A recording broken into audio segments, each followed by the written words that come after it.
ओम श्री गणेशाय नमः। जय श्री हरि विष्णु भगवान, जय महालक्ष्मी माता, हर हर महादेव। होली की कथा। पंचांग के अनुसार होली चैत्र कृष्ण प्रतिपदा तिथि पर मनाई जाती है, इसलिए रंगोत्सव इसी दिन होगा। इसे धुलेंडी, धुलेट्टी आदि नामों से भी जाना जाता है। होली के त्योहार को बुराई पर अच्छाई की जीत के तौर पर देखा जाता है। इस दिन लोग एक दूसरे को रंग गुलाल लगाते हैं, गले मिलते हैं और पकवान खाते हैं। वहीं होली को लेकर भक्त प्रहलाद, होलिका और हिरण्यकश्यप की कथा प्रचलित है। आइए जानते हैं होली की कथा। होली आज से 39 लाख वर्ष पहले यानी राम कृष्ण के काल से भी पहले सतयुग से मनाई जा रही है। एक युग जिसके साथ प्रायः सब कुछ खत्म हो जाता है। होली उसे पार कर भी दूसरे युगों में प्रवेश करते हुए कलयुग में भी न सिर्फ हमारी खुशियों का कारण है, बल्कि यह संदेश देने में भी सक्षम है कि हर बुराई का अंत निश्चित है। होली मनाने की शुरुआत कब और कैसे हुई, इस बारे में कई कथाएं प्रचलित हैं, किंतु सबसे पुरानी और प्रचलित कथा सतयुग की है। ऐसे में कह सकते हैं कि होली सतयुग से ही मनाई जा रही है। 4 युग होते हैं, सतयुग, त्रेता, द्वापर और कलयुग। हमारे शास्त्रों में एक युग लाखों वर्षों का बताया गया है। सतयुग करीब 17,28,000 वर्ष का था। त्रेता युग 12,96,000 वर्ष का था। द्वापर युग 8,64,000 वर्ष का था। तो कलयुग 4,32,000 वर्ष का होना है। इस हिसाब से ही गणना कहती है कि होली 39 लाख वर्ष पहले सतयुग से मनाई जा रही है। तब भगवान ने नृसिंह अवतार लिया था और हिरण्यकश्यप का वध किया था। त्रिदेव इस सृष्टि का संचालन करते हैं। ब्रह्मा सृजक है, विष्णु पालनहार, तो शिव संहारक। इसके साथ ही विष्णु संतुलन बनाए रखने के लिए भी समय समय पर अवतार लेते रहते हैं। गरुड़ पुराण में भी भगवान विष्णु के 10 अवतारों का जिक्र है। सतयुग में उन्होंने मत्स्य, हयग्रीव, कूर्म, वाराह और नृसिंह अवतार लिया। तो त्रेता में वामन, परशुराम और श्री राम का। द्वापर में वह श्री कृष्ण रूप में भक्तों के बीच आए। कलयुग में वह कल्कि अवतार लेंगे। वह समय कलयुग और सतयुग के संधि काल का होगा। अभी तो कलयुग की शुरुआत ही हुई है। प्रभु अपने सभी अवतारों में दुष्टों का संहार करते हैं, तो अपनी लीलाओं से जीवन जीने का तरीका भी सिखाते हैं। होली का त्योहार भी कुछ ऐसा ही है, जिसका आरंभ सतयुग में भगवान के नृसिंह अवतार के समय हुआ। आदिकाल में ऋषि कश्यप और दिति के 2 पुत्र और 2 पुत्रियां हुई, हिरण्याक्ष, हिरण्यकशिपु, सिंगिका और होलिका। भगवान विष्णु के वराह अवतार ने हिरण्याक्ष का वध किया था, क्योंकि उसने धरती को जल में डुबो दिया था। इस कारण हिरण्यकश्यप उन्हें दुश्मन मानता था। वहीं सिंगिका को हनुमान जी ने लंका जाते हुए मार्ग में मारा था। हिरण्यकश्यप का विवाह कयाधु से हुआ, जिससे उसे प्रहलाद नामक पुत्र की प्राप्ति हुई। हिरण्यकश्यप ने मनचाहे वरदान के लिए ब्रह्मा जी की तपस्या शुरू की। हिरण्यकश्यप जब तपस्या में लीन था, तब उसी दौरान देवों ने असुरों पर आक्रमण कर उन्हें परास्त कर दिया था और देवराज इंद्र हिरण्यकश्यप की गर्भिणी पत्नी कयाधु को बंदी बनाकर ले गए थे। परंतु बीच रास्ते में ही उनकी मुलाकात देवऋषि नारद से हुई। नारद जी ने इंद्र को उपदेश दिया कि आप ये पाप कर रहे हैं। उपदेश सुनकर इंद्र हिरण्यकश्यपु की पत्नी कयाधु को महर्षि के आश्रम में छोड़कर स्वयं देवलोक चले गए। उस समय देवऋषि नारद मुनि ने कयाधु की रक्षा की और अपने आश्रम में स्थान दिया। गर्भवती कयाधु को नारद ने विष्णु भक्ति और भागवत तत्व से अवगत कराया। यह ज्ञान गर्भ में पल रहे पुत्र प्रहलाद ने भी प्राप्त किया। वहीं पर हिरण्यकश्यप के पुत्र प्रहलाद का जन्म हुआ। देवऋषि नारद मुनि की संगत में रहने के कारण प्रहलाद भगवान विष्णु का भक्त बन गया। उधर कई वर्षों तक तपस्या के बाद हिरण्यकश्यप को ब्रह्मा जी ने दर्शन दिए। ब्रह्मा जी ने हिरण्यकश्यप से वरदान मांगने को कहा, तो उसने अमर होने का वर मांगा। हालांकि ऐसा वर देना संभव नहीं था, तो ब्रह्मा जी ने उससे कुछ और वर मांगने को कहा। इसके बाद हिरण्यकशिपु ने ब्रह्मा जी से वर मांगा, आपके बनाए किसी प्राणी, मनुष्य, देव, दैत्य, पशु, नाग आदि से मेरी मौत ना हो। मैं सभी प्राणियों पर राज करूं। कोई मुझे न दिन में मार सके और न रात में। ना मैं घर के अंदर मर सकूं और ना बाहर। ना कोई अस्त्र से मार सके और ना शस्त्र से। ना कोई मुझे भूमि पर मार सके और ना आकाश, पाताल और स्वर्ग में। कुल मिलाकर अपनी समझ में उसने अमरता का वरदान मांगा। ब्रह्मा जी ने हिरण्यकश्यप को यह वरदान दे दिया, किंतु इसके बाद वह निरंकुश हो गया। वह ऋषि मुनियों की हत्या करवाने लगा, देवताओं को दास बनाने लगा, पूजा पाठ, यज्ञ आदि में विघ्न बाधाएं डालने लगा। वह यही नहीं रुका, उसने देवताओं की पूजा करने के बजाय अपनी पूजा करने का आदेश दे दिया। इसी बीच उसके घर में प्रहलाद का जन्म हुआ। उसे कुछ समय बाद गुरुकुल भेज दिया गया। यहाँ प्रहलाद विष्णु पूजा करने लगा। उसका पुत्र प्रहलाद विष्णु भक्ति में लीन रहता। जब यह बात हिरण्यकशिपु को पता चली तो वह क्रोधित हो उठा। उसने कई प्रयास किए कि प्रहलाद विष्णु पूजा करना छोड़ दे, लेकिन इसमें असफलता मिली। इसके बाद प्रहलाद को मारने की कोशिश की गई। सैनिकों द्वारा उसे विष दिया गया, उस पर तलवार से प्रहार किया गया, विषधरों के सामने छोड़ा गया, हाथियों के पैरों तले कुचलवाने चाहा, पर्वत से नीचे फिकवाया। इसके अलावा भी कई प्रयास किए गए, लेकिन श्रीहरि विष्णु कृपा से प्रहलाद का बाल भी बांका नहीं हुआ। फाल्गुन शुक्ल सप्तमी को प्रहलाद को बंदी बनाकर पूरे 8 दिन तक त्रास दिया गया।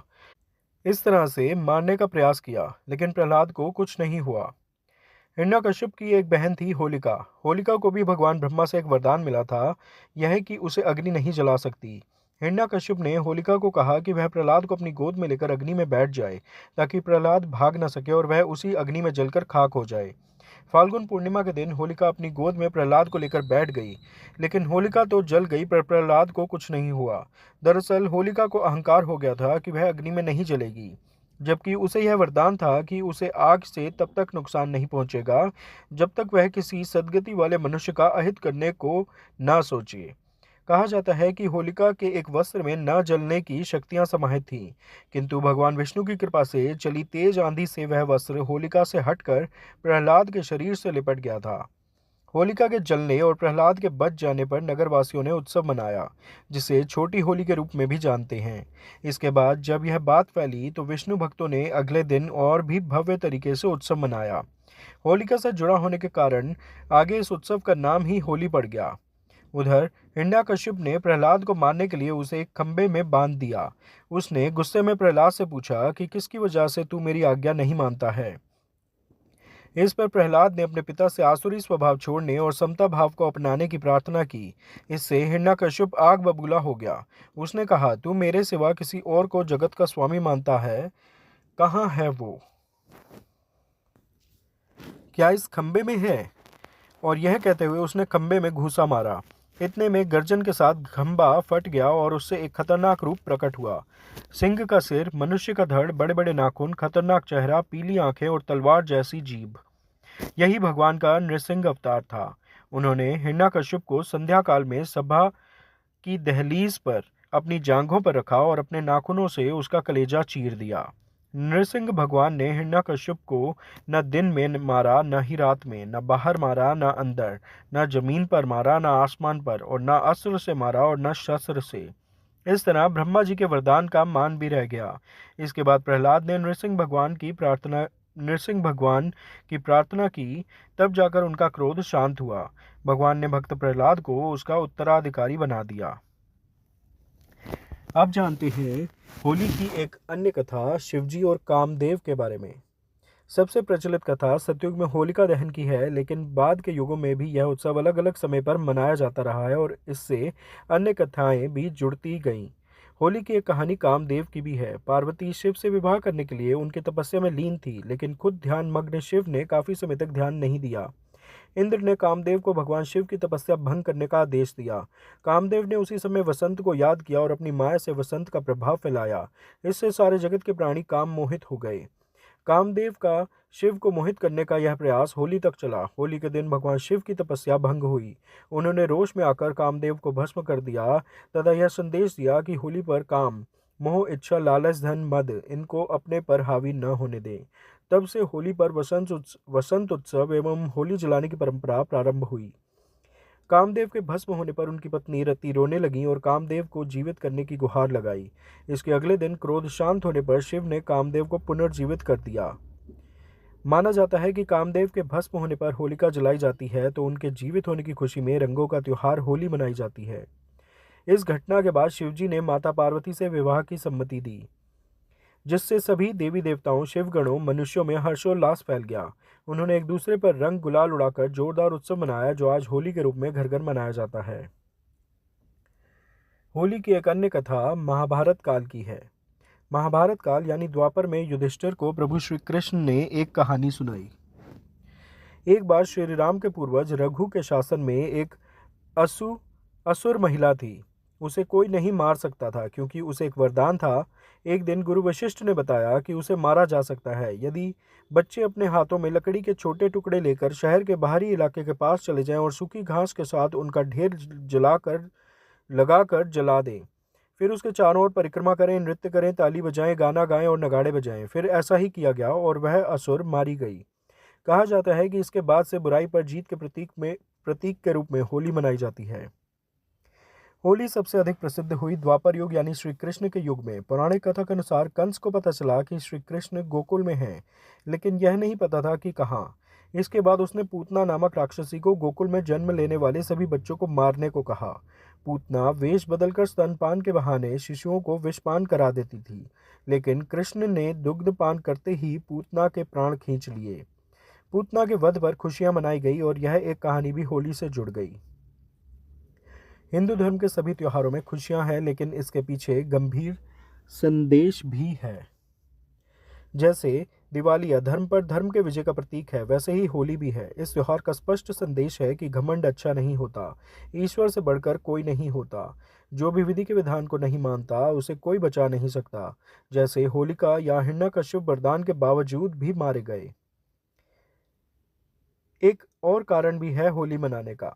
राजा रघु के राज्य में ढुंडा नाम की एक राक्षसी ने शिव से अमरत्व प्राप्त कर लोगों को, खासकर बच्चों को सताना शुरू कर दिया। भयभीत प्रजा ने अपनी पीड़ा राजा रघु को बताई। तब राजा रघु के पूछने पर महर्षि वशिष्ठ ने बताया कि शिव के वरदान के प्रभाव से उस राक्षसी की देवता, मनुष्य, अस्त्र शस्त्र या ठंड, गर्मी या बारिश से मृत्यु संभव नहीं। किंतु शिव ने यह भी कहा कि खेलते हुए बच्चों का शोरगुल या हुड़दंग उसकी मृत्यु का कारण बन सकता है। अतः ऋषि ने उपाय बताया कि फाल्गुन पूर्णिमा का दिन शीत ऋतु की विदाई तथा ग्रीष्म ऋतु के आगमन का होता है। उस दिन सारे लोग एकत्र होकर आनंद और खुशी के साथ हंसें, नाचे, गाएं, तालियां बजाएं। छोटे बच्चे निकलकर शोर मचाएं, लकड़ियां, घास, उपले आदि इकट्ठा कर मंत्र बोलकर उनमें आग जलाएं, अग्नि की परिक्रमा कर व उसमें होम करें। राजा द्वारा प्रजा के साथ इन सब क्रियाओं को करने पर अंततः ढुंडा नामक राक्षसी का अंत हुआ। इस प्रकार बच्चों पर से राक्षसी बाधा तथा प्रजा के भय का निवारण हुआ। यह दिन ही होलिका तथा कालांतर में होली के नाम से लोकप्रिय हुआ। आप सभी को होली की हार्दिक शुभकामनाएं। कृपया इस वीडियो को लाइक व शेयर करें व चैनल सब्सक्राइब करें। धन्यवाद। हर हर महादेव। हरे कृष्णा।